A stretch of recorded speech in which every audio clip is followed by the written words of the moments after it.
jour.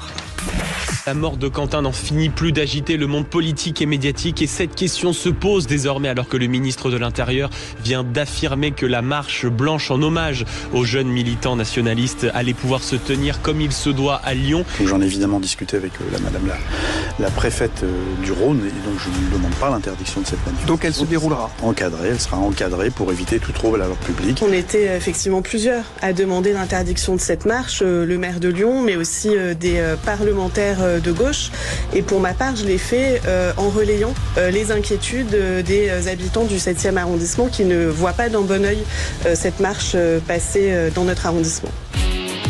Les vraies voix Sud Radio. Et avec vous au 0826 300 300, Olivier sera avec nous de Bordeaux dans quelques instants. Philippe Bilger, est-ce que vous estimez qu'il faut faire cette marche ? J'approuve absolument le ministre, même si je ne suis pas en général, pour d'autres crimes et d'autres délits, partisan de ces grandes cérémonies. Mais là, je ne vois pas au nom de quoi, alors que le crime perpétré sur Quentin a suscité une indignation quasiment générale, sauf de la part de gens qui sont scandaleusement dans un deux poids deux mesures, je ne vois pas pourquoi on interdirait au ministre de l'Intérieur de permettre une manifestation ô combien légitime. Mais Mickaël Sadoun. Je pense que Laurent Nunez a évidemment raison de maintenir cette manifestation ou de l'autoriser. Il aurait d'ailleurs eu aucune raison de l'interdire. Donc j'ai envie de dire c'est quelque part une normalité. Je vais pas l'en féliciter pour avoir simplement fait une normalité. Je pense que c'est aussi l'occasion pour la droite dure ou la droite nationale de montrer qu'elle a un comportement très civique dans l'espace public, qu'elle est capable d'organiser des rassemblements sans qu'il y ait de débordement. Et ça mettra fin à ce dos à dos injuste d'une droite qui se comporte en général bien dans ses manifestations et d'une extrême gauche qui pour le coup ne sait pas faire un rassemblement sans que ça dégénère en casse et en slogan douteux. Pascal Gérald. Oui, moi il me semble que c'est le job du ministre de l'Intérieur que d'encadrer une manifestation comme ça. Enfin, c'est surtout pas le job de l'interdire. Donc, il est là pour faire en sorte que tout se passe bien. Alors, évidemment, il y a des risques. Évidemment, on espère que tout se passera bien. Mais comme toute manifestation, on fait des marches blanches, des marches de toutes les couleurs. Ben, pourquoi pas celle-là, à condition qu'elles soient encadrées. Philippe David. Alors, moi, je crois que l'alpha et l'oméga, c'était ce que désirait la famille de Quentin. La famille de Quentin a dit qu'elle était d'accord pour cette marche, qu'elle n'irait pas. Le père a dit qu'il ira évidemment aux obsèques de son fils, qui sera en début de semaine les obsèques seront en début de semaine prochaine. Donc si la famille est d'accord, aucun problème. Ils ont demandé qu'il n'y ait pas de récupération politique. Donc je pense que par bienséance, les hommes et femmes politiques de quelque bord que ce soit ne devraient pas y aller. Tout à fait. Et après, c'est les suiveurs qui sont peut-être... D'ailleurs, l'a demandé. Oui. Pardon. Allez, Olivier au 0826 300 300 qui nous appelle de Bordeaux. Bonsoir Olivier, bienvenue sur Sud Radio. Bonsoir à tous, merci de m'accueillir. Bon, je vais me mettre un peu en porte-à-faux. J'aurais eu le réflexe, comme Philippe David, de dire oui, en effet, il faut respecter... ce que veulent les parents, et c'est vrai que les parents ont dit pas de récup politique, mais autoriser la marche blanche, ça va être à mon avis une erreur politique parce qu'ils attendent aujourd'hui plus de 3000 personnes et donc très logiquement ça va être le rassemblement de groupuscules néofascistes, les mêmes que monsieur Darmanin ou Nunez autorisent ces dernières années dans la rue de France et c'est nouveau ça, la génération de nos parents qui a connu la guerre, les nazis, n'aurait pas accepté. Moi je rappelle quand même malheureusement... C'est peut-être un peu excessif, Olivier, non, non, je crois pas. Écoutez, moi j'ai un fils de 21 ans et honnêtement, j'aurais été extrêmement... très très triste. D'abord, je transmets mes condoléances à la vie. Un gamin de cet âge-là devrait pas mourir. On est tous d'accord là-dessus. Ça, c'est évident. Après, moi, j'aurais été absolument désespéré si mon gamin s'était milité au sein de l'Action française, si mon gamin militait au sein du groupe Luminis qui salue son amour pour la lutte à mort, et l'Action française, je rappelle que c'est le collectif qui qualifie aujourd'hui Némésis de groupe judéo-servile, qui a fait beaucoup de victimes depuis l'affaire Dreyfus. Je rappelle que les victimes de l'extrême droite depuis 1886, 90% c'est des meurtres qui sont dus à l'extrême droite. Je comprends Olivier, mais de l'autre côté c'est aussi... Demain, on va voir qui va être rassemblé. Moi, je vous interpelle sur le sujet. Moi, en tant que parent, je comprends tout à fait. Par contre, je vous interpelle sur l'espèce de laxisme qu'il y a à parler de droite dure, alors qu'on est en train de parler de groupuscules néo-fascistes. Ce qui peut être aussi le cas de l'autre côté. Mais en fait, on met pas les gens dos à dos comme ça. Le principe d'Antifa, c'est antifasciste, d'accord? C'est des gens qui ont tué un jeune de 23 ans, donc c'est attendez, Olivier, attendez, vous permettez, parce qu'on doit partir en pub, on vous reprend tout de suite. On fait une petite pause, Olivier, ne bougez pas, on revient dans un instant, et comme ça on en donnera la parole à nos vraies voix. Bougez pas, Olivier, on arrive. Cils de Ménibus. Avec autour de cette table Philippe Bilger, avec Michael Sadoun, un expert en communication de crise, avec Philippe David bien entendu, et Pascal Giral qui est un commerçant chef d'entreprise.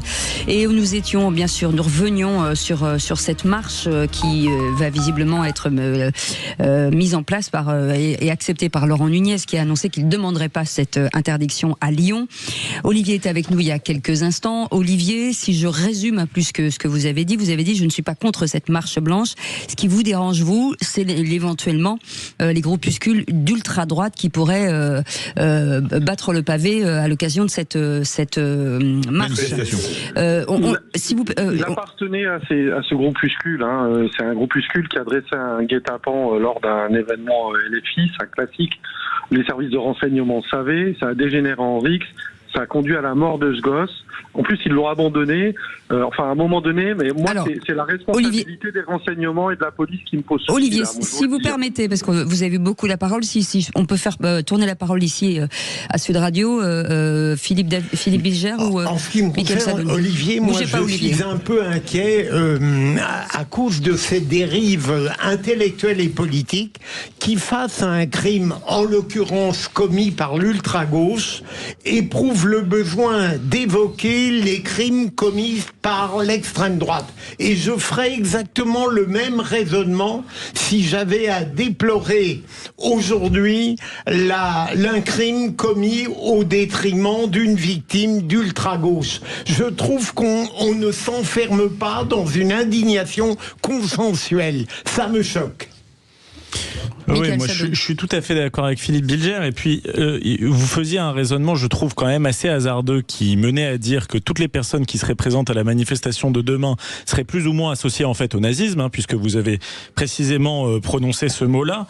Ensuite, vous dites que ce jeune-là menait une action lui-même violente. Ça a été plutôt démenti pour le moment par les éléments de la justice et par le procureur qui en a parlé. Et je voulais vous dire une dernière chose, c'est que vous m'avez l'air d'être quand même en compassion avec Quentin et avec ce qui s'est passé. Et je voulais vous dire, sans vous associer à cette violence évidemment, que les gens qui ont tué Quentin parlent exactement comme vous. C'est-à-dire qu'ils ont associé cette jeunesse de droite au fascisme, au nazisme. Et il faut dire une chose, c'est que qu'est-ce qu'on fait avec le fasciste ou le nazi ? C'est quand même normal, on a envie de le tuer. Donc je pense que je vous inviterai à plus de modération dans vos termes, parce que si vraiment ce que vous appelez comme moi c'est la paix dans l'espace public, je crois qu'on devrait utiliser nos mots avec plus de précaution. Si vous voulez répondre, Olivier, derrière c'est Anthony. Bien sûr, je comprends. Alors par rapport à ce que disait Philippe Bilger sur la dérive intellectuelle, en fait moi je parle des faits. Indigné, je le suis. Je pense que j'ai pas à me justifier là-dessus, encore une fois. Non, bien sûr. On est dans un débat et dans une réflexion. Après, quand il s'agit de mes termes, ils sont choisis également, ça c'est pour la deuxième intervention.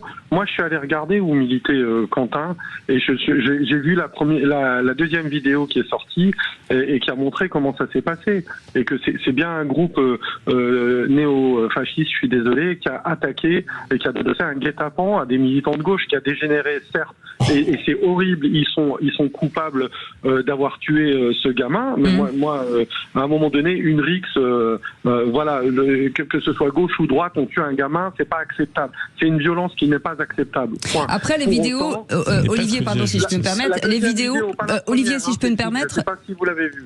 Olivier, je pense que l'exploitation, en tout cas, des vidéos est à l'appréciation de la justice et de la police. Je pense qu'ils sont plus à même que nous à déterminer si oui ou non ce qui s'est passé. Donc, je voudrais qu'on soit vraiment très prudent sur ce que vous avez vu sur ces vidéos avant qu'elles soient définitivement, en tout cas, expliquées. Vous voyez ce que je veux dire. Vous bougez pas, Olivier, parce qu'on a plein de gens qui téléphonent au 0826 300 300. Anthony est avec nous de Castres. Bonjour. Bonsoir. Bienvenue, Anthony. Bonsoir. On vous écoute. Merci. Alors, moi, ce que je voulais dire, c'est que, comme disait Olivier, les mots ont un sens, et qu'aujourd'hui, l'extrême gauche utilise tellement le mot fasciste ou nazi à tout bout de champ, dès lors qu'on est en contradiction avec eux, que ça n'a plus aucun sens, et qu'aujourd'hui, j'ai envie de dire, ça ne veut plus rien dire, en tout cas de leur bouche. Pour ce qui est de la marche, moi j'ai envie de dire, voyons ce qui se passe. S'il y a des gens qui ont envie de marcher pour ce malheureux Quentin, eh bien qu'ils le fassent, et puis on verra bien ce qui se passe. Moi je suis pas sûr qu'il y ait de la violence, je suis pas sûr qu'il y ait des débordements, mais bon, on verra bien. Et en tout cas, moi ce que je retiens, c'est que tous les partisans de LFI, tout ça, je trouve, minimisent un petit peu les choses, à mon sens. 0826 300 300, restez là avec nous. Anthony, Isabelle est avec nous. Bonsoir Isabelle. Bonsoir. Bonsoir à toute l'équipe. Bienvenue sur Sud Radio. Je vous écoute très très souvent, presque tous les jours.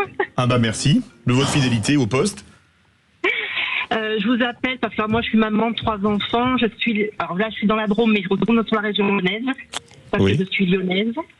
Moi je trouve cette marche tout à fait légitime. Je pense qu'il faut respecter le souhait des parents, que ce soit quelque chose de pacifiste.